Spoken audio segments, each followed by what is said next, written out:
Hi, and welcome to our 5-year-old forest garden here in Tingvoll in Midwest Norway.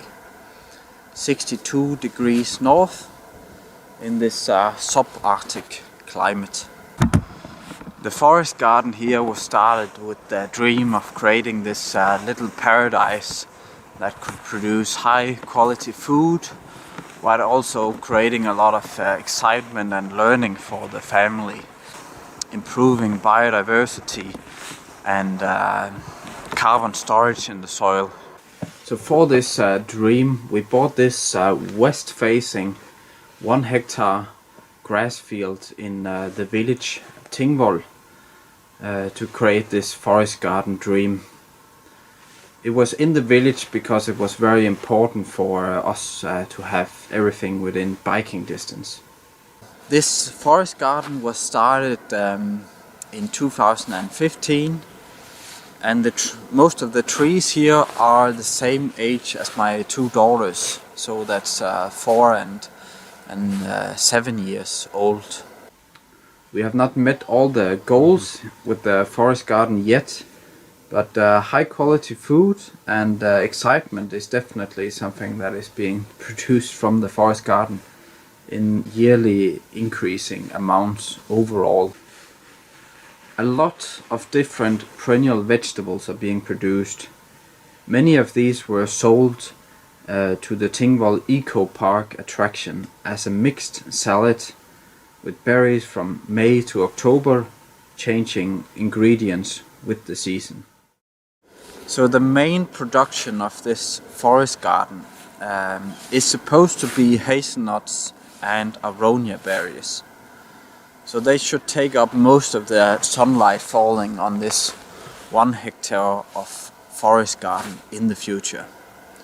We have planted here of big fruited cultivars, mostly Kentish crop. And then we have 200 aronia bushes. The main ones being Aron, Viking seedlings of Moskva. We also have some Hugin cultivars, but they ripen late and they are very time consuming to pick. I'm expecting aronia berries to become an important sales crop for us in the future, as yields increases with growth and more organic fertilizers added to them.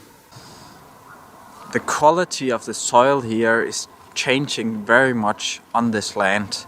Some places you have very narrow soil down to the bedrock, and some places the soil is very deep. Some places it's sandy, some places you have a little bit of clay under the sand, and it's really mixed. It's a bit nutrient poor and also on the acidic side. So we have been adding a lot of seaweed and old chicken manure and other things, but not enough. And then we have been adding some lime. So we hope that the soil quality over time will improve a lot. First thing we did here was to try and help stop erosion of soil nutrients by getting swales, or ditches if you will, plowed on a west-facing slope on contour, where you can now see rainwater filling up in heavy rain. The swales are becoming increasingly beneficial as climate extremes are being more common, from long droughts to heavy rain. So now I'm going to tell you about the design of the forest garden. We have the rows of hazels going almost north to south, and we have 3 meters between the hazels. And then for every third hazel we have Siberian pea here to fix nitrogen. We also have a lot of nitrogen fixing berry bushes in between the rows. Det är den Arne.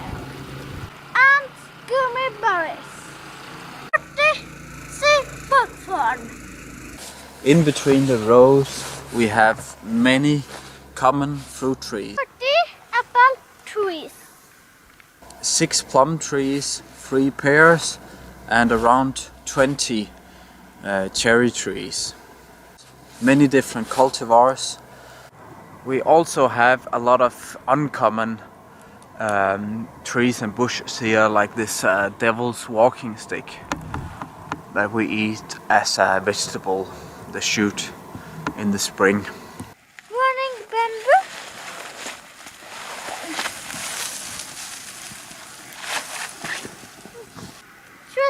Cocoa trees.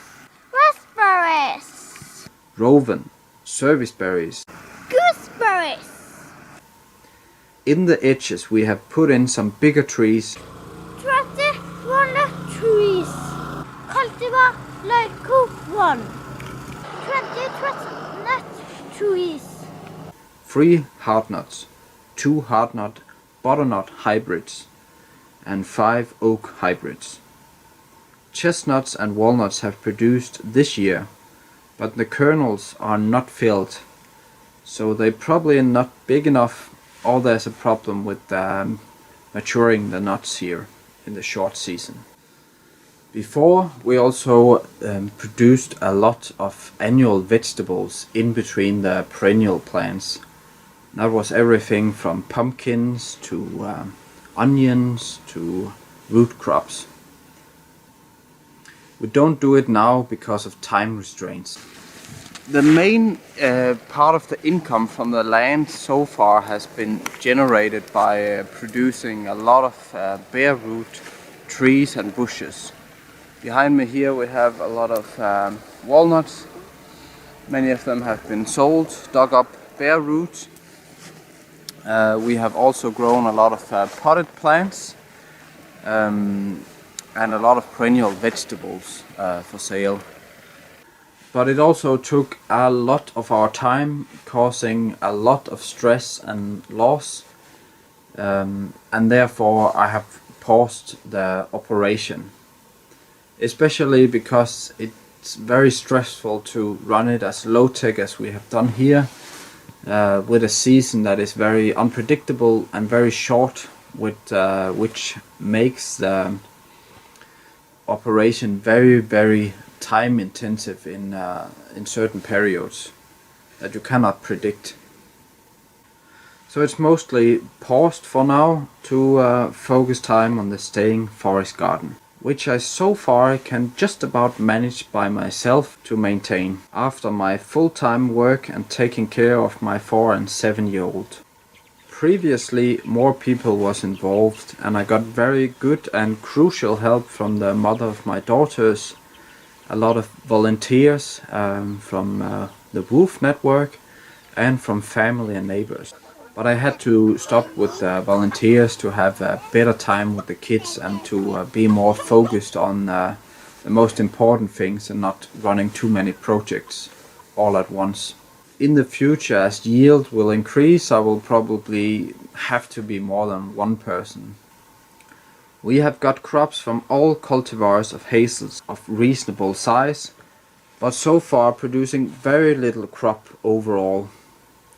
Last year producing only 2 nuts, but it has to be known that there were very little nuts in Eigesdalen, historically the most hazelnut producing area in Norway. So it could have been just a bad hazelnut year, maybe. The new hazelnuts that we have planted, they grow really fast and are really good looking. But for some reason the first ones we planted in 2015, that was a lot of Kentish cup clones that we got from a wholesale plant nursery. They are not really doing so well. Some of them got big, but others they don't really grow well, and they look like they have gotten some kind of sickness. Maybe they came with sickness from the wholesale nursery. Maybe we cut the grass too little or fertilized them too little. It can also be the brown willow beetle that has been in huge amount on our bushes the last 3 years. This brown willow beetle is natural in all the forest in Norway, where it eats up the leaves to skeletons. They are not normal on the Norwegian hazel, but for some reason there's a lot on them on our hazels. So, if this probably most northern hazelnut plantation in the world will make sense, time will show. But birdhouses aiding soil fertility with rock dust, manure and more growing medium for mycorrhizae around the hazel is on this year's hope to-do list to help them fight the beetles and provide better yield. First it seemed that autumn olive was unsuited. Many of the known cultivars like amber, brilliant rose and so on, they don't ripen early enough for our short season here. But when my seed plants were mature enough to bear berries, they suddenly became our most useful and thriving plants here. My daughters enjoy these super nutrient-rich berries like candy from September to November, and dehydrated as fruit leather in the winter. We have already sold different products of these. In the future, the perennial vegetables are going to be spread out in the forest garden as the environments become more shady, and it will have less grass to compete with. So far I'm keeping it tight in a smaller area where I have no grass inside. We are also waiting for crops of mulberries, medlar, Korean cherry, elderberry, quince, pawpaw. But probably the 20 pawpaws they need that I fix the storm-broken greenhouse before that can bear fruit. Of some of the challenges of the forest garden I can mention roe deer that has done a lot of damage on trees. They are very hard to fence off because of the topography of the land, meaning that I would need very high fences at some spots because I can just jump from the hill and over. The forest garden is being managed almost without machines. We just have a machine to cut the grass. Ideally we should have had some animals eating the grass. We tried chickens and stuff, but it's just hard to make it work with time and economy, so we haven't figured out a solution for that.